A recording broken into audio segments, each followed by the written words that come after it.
இப்பொழுது முட்டை புளிக்குழம்பு. அதுக்கு தேவையான இன்க்ரீடியன்ஸ் பார்த்தீங்கன்னா, வெங்காயம் 1 மீடியம் சைஸில், கருவேப்பிலை, கொத்தமல்லி, இஞ்சி பூண்டு பேஸ்ட்டு, தென் வந்து பார்த்தீங்கன்னா தக்காளி இங்கே 1 கட் பண்ணி வச்சுருக்கேன், இந்த 2 எடுத்துருக்கோம். பெரிய தக்காளியாக 2 எடுத்துக்கோங்க. பூண்டு ஒரு நம்மளுக்கு தேவைக்கு தான். நான் ஒரு 4 பல்ஸ் வச்சுருக்கேன். ஆயில் தேவைக்கேற்பேன். பேனை வந்து ஹீட் பண்ணியிருக்கோம். ஆயில் நம்ம தேவையான அளவுக்கு போட்டுக்கலாம். தென் ஆயில் ஹீட் ஆன பிறகு முட்டை புளிக்குழம்பு வந்து மெயின் இன்க்ரீடியன்ஸே இருக்குது. அதனால் நம்ம வந்து 3 eggs எடுத்துக்கோம். நம்ம அதில் வந்து லைட்டாக கடுகு, சீரகம், சோறு, காரத்துக்கு தேவையான பச்சை மிளகா போட போகிறோம். பச்சை மிளகா போட்ட உடனே அதில் வந்து பூண்டு, பெரிய வெங்காயம் 1 கட் பண்ணி வச்சுருக்கோம் இல்லையா, அதை ஆட் பண்ணிடுவோம். அது கூடவே கறிவேப்பிலை ஆட் பண்ணிடுவோம். இது நல்லா ஃப்ரை ஆகட்டும் அண்டில் வந்து கோல்டன் ப்ரௌன் கலர் அட்டைன் ஆகிற வரையும். இப்போ இது ஃப்ரை ஆகிறதுக்கு தேவையான சால்ட்டு போட்டுக்கலாம். ஃப்ரை ஆன பிறகு பார்ப்போம்.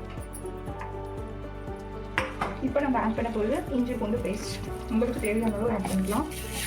அதையும் நல்லா இஞ்சி பூண்டு பேஸ்ட்டு ஸ்மெல் வர வரையும் ட்ரை ரோஸ்ட் பண்ணிக்கோங்க.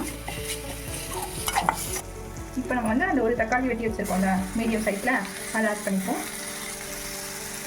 அது நல்லா வதங்கட்டும். வதங்கிட்டு பார்க்கலாம். இப்போ நம்ம பேஸ்ட் பண்ணி வச்சுருக்கோம்னா 2 தக்காளி, அதையும் இது கூட சேர்த்து ஆட் பண்ணிக்கோங்க. இல்லை மெயின் இன்க்ரீடியன்ஸ் தக்காளியுமே கூட, இல்லைன்னா வந்து சாம்பார் வந்து அது குழம்பு வந்து அதிகமாக வரும். வேணாம். இப்போ நம்ம ஆட் பண்ணியிருக்க இந்த தக்காளி பேஸ்ட்டு நல்லா கொதிக்கணும். ப்ளஸ் நம்ம போட்டிருக்க ஆயில் வந்து ஓரளவு காய்ச்சி பிரிஞ்சு வரணும். இப்போ வந்து நம்ம வந்து மஞ்சள்தூள் ஒரு 1/4 ஸ்பூன் ஆட் பண்ண போகிறோம். தென் வந்து மிளகாத்தூள் வந்து ஒரு காரத்துக்கு கேட்பேன். நான் வந்து ஒரு ஸ்பூனும் 1/4 ஸ்பூனுக்கும் கம்மியாக ஆட் பண்ண போகிறேன். நம்ம வேறு எந்த மசாலாவும் ஆட் பண்ண போகிறதில்ல. நம்ம ஒன்லி இந்த 2 மசாலா மட்டும் தான் ஆட் பண்ண போகிறோம். இதை நல்லா டீப் ஃப்ரை பண்ணி வச்சுக்கலாம். இந்த ஸ்டேஜில் நம்ம ஒரு 3/4 கப்பு தண்ணி ஆட் பண்ணிக்கலாம். தென் இது நல்லா கொதிக்கட்டும். அந்த கேப்பில் நம்ம வந்து முட்டையை உடைச்சி ஊற்றுறது எப்படின்னு பார்ப்போம். வாங்க. உடைக்கலாமா? இப்போ நம்ம வந்து முட்டையை உடைக்க போகிறோம். செப்பரேட்டாக ஒரு முட்டையாக உடைச்சி நம்ம வந்து ஊற்ற போகிறோம். எப்போ ஊற்றணும்னு கேட்டிங்கன்னா, குழம்பு வந்து ஒரு கொதி வரணும், அப்போ தான் ஊற்ற போகிறோம். ஊற்றும் போது பார்க்கலாம். இப்போ குழம்பு வந்து கொதிக்குது. இந்த ஸ்டேஜில் வந்து நீங்கள் உப்பு காரம் செக் பண்ணிவிட்டு அதுக்கப்புறம் நம்ம உடச்சி வச்சுருக்கோம் இல்லையா, அந்த முட்டையை வந்து ஊற்ற போகிறோம். இப்போ எப்படி நம்ம இந்த ஒரு முட்டை ஊற்றணுமோ அதே மாதிரி மீதி 2 முட்டையும் உடச்சி ஊற்றிட்டு பார்க்கலாம். இப்போ வந்து நம்ம 3 முட்டையை உடச்சி ஊற்றிட்டுருக்கோம். என்னடா முட்டை தெரியலன்னு பார்க்காதீங்க, முட்டை வெந்ததுக்கு அப்புறம் தான் மேலே வரும். இப்போ ஒரு 10 மினிட்ஸ் ஆகட்டும். அட்லீஸ்ட் ஒரு 5 மினிட்ஸில் வந்து நம்ம அந்த முட்டையை வந்து திருப்பி போடுவோம். அப்போ பார்ப்போம். உங்களுக்கு இன்னும் குழம்பு கன்சிஸ்டன்சி திக்காக வேணும்னா ஒரு முட்டையை வந்து உடச்சி பீட் பண்ணி அப்படியே கூட நம்ம ஊற்றிக்கலாம். அதுவுமே கன்சிஸ்டன்சி நல்லா தான் வரும். உங்களுக்கு எப்படி வேணுமோ அப்படி செஞ்சு வரும். இப்போ நம்ம திருப்பி போட போகிறோம். கரெக்டான முட்டையை பார்த்து இப்படி ஒரு திருப்பிடுங்க. நம்ம எத்தனை முட்டை உடச்சி ஊற்றுணுமோ அத்தனை முட்டையை திருப்பி போட போகிறோம். இப்போ திருப்பி போட்டாச்சு.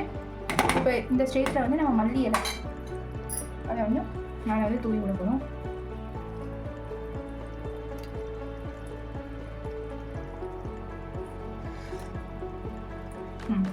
ஃபைனல் ஸ்டேஜில் இந்த குழம்பு எப்படி இருக்குன்ட்டு நான் காமிக்கிறேன் பாருங்க. இப்போது இந்த முட்டை குழம்பு வந்து 99% ரெடி ஆயிடுச்சு. பாருங்கள், நம்ம போடும்போது முட்டை உள்ளே போச்சு. இப்போ வெந்த பிறகு நம்மளுக்கு என்ன ஆச்சுன்னா எல்லா முட்டையும் வெளியே வந்துருச்சு. இந்த மாதிரி இருக்கணும். ரொம்ப வேக வச்சிட்டிங்கனாலும் ரப்பர் மாதிரி ஆயிடும் ரைஸ். முடிஞ்சிருச்சு. இந்த ஸ்டேஜில் நம்ம வந்து கேஸை ஆஃப் பண்ணிக்கலாம். இந்த வீடியோ பிடிச்சிருந்தா லைக் பண்ணுங்கள், ஷேர் பண்ணுங்கள், சப்ஸ்கிரைப் பண்ணுங்கள். மறக்காமல் பெல் ஐக்கானை டேப் பண்ணிக்கோங்க. அப்போ தான் நாங்கள் போகிற வீடியோஸ் உங்களுக்கு ரெகுலராக வரும். தேங்க்யூ.